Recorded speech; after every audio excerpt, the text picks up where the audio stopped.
Hi everyone, today we're going to learn a brand new English poem, Haircut. Now there's a few things we have to remember when we recite a poem. We must remember to speak slowly and speak clearly so that everybody can hear what you are saying. Also show emotion on your little face.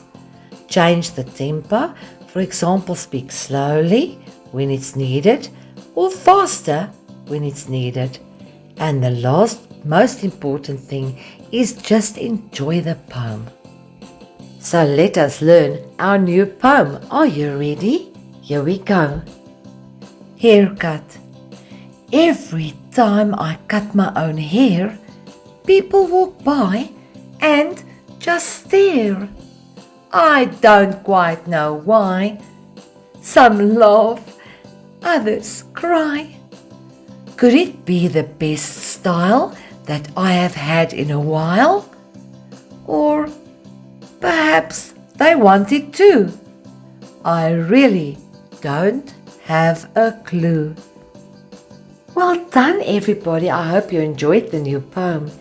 Thank you for watching and participating so well. Baie dankie maats dat julle so mooi saamgewerk het. Next time we will learn a new poem. Volgende keer gaan ons 'n nuwe gediggie leer. But please don't forget to like, share and to subscribe to my channel. Until next time, dankie maats, tot volgende keer, totsiens.